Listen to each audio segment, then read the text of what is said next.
Yung Himala. Kaka-out lang natin, oh. Mainit pa siya. Mayroon pang init.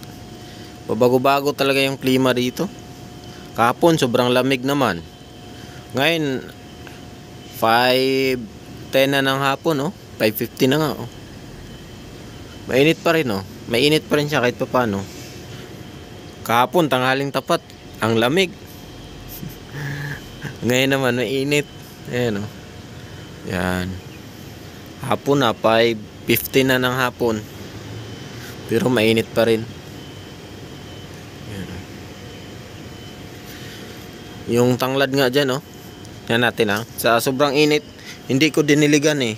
Kagabi hindi ko diniligan, pati kaninang umaga, ha? Na ano siya, oh.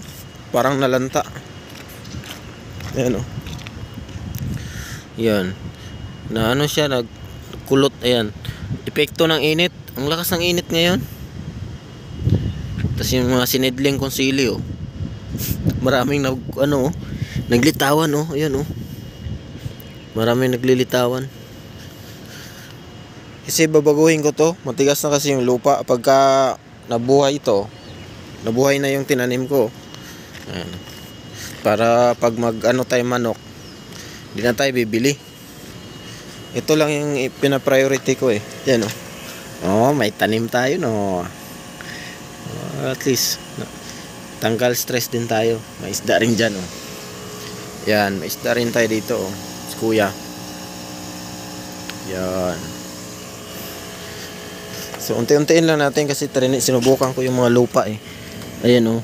Naglabasan yung mga sili ko. Ito kamatis to. Dalawa lang ata na buhay. Yung sili, oh, kakalusot lang, oh. Ayan, mga sili yan yung marami. Kaya yun, babaguhin ko yun. Ang diskarte ko kasi nakaraan, ayan, oh, pinutol ko lahat dyan para maganda yung tubo. Kasi naranasan ko na dati magtanim sa probinsya. Kumbaga in-observe ko, mas madaling mabuhay pag ginanito. Unlike dun sa tinanim mo diretso, mayroon pang matataas na dahon. Katulad nung daan doon. So ginawa ko, ayan, pinutol ko dito sa ay, sorry. Yan. Maganda yung tubo. Yung isaw na nabali kasi ito, nalaglagan nung isang gabi lang. Tawag dito. Ako siya ng tubig. Umaga gabi kasi ito. Kasi bagong tanim, eh. Yung isaw, nalaglagan ng bote. So ayun, at least nakakatuwa. Pwede na tayo magtinola ng manok dyan. Yun, babaguhin ko yun, oh. Na nga sa init. Mainit talaga ngayon. Ayan nga, oh. Saan mo naman, oh. Naka-short lang tayo. Ayan.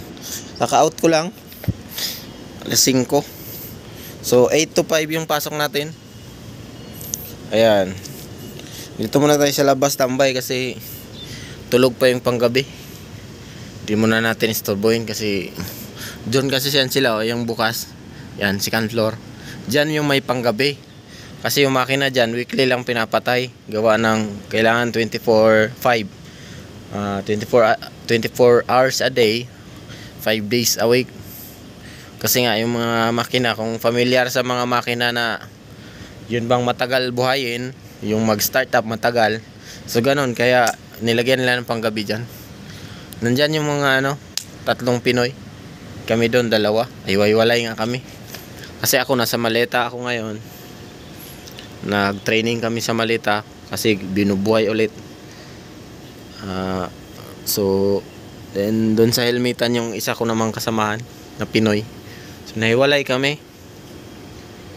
Kasi train pa lang naman kami sa Maleta. Hindi pa talaga totally nag-mass pro. Kasi kinukuha pa namin yung tamang timpla. Yung mga magandang gawa ba. So ito naman, yan yung Dyna Test, Dyna ko. Basta Dyna lang yata yan.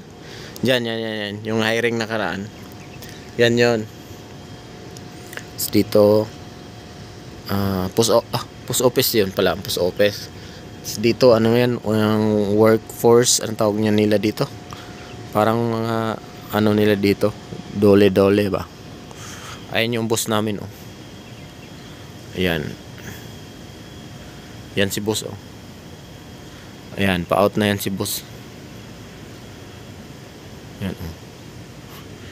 Ayan yung mayari dito. Simple lang. Napaka-simple lang na ano. Pumapasok rin siya. Pero may-ari yan. Pumasok yan kanina. Ano na yata? Alas 12. Pagkainan namin. So, silip-silip lang siya dito.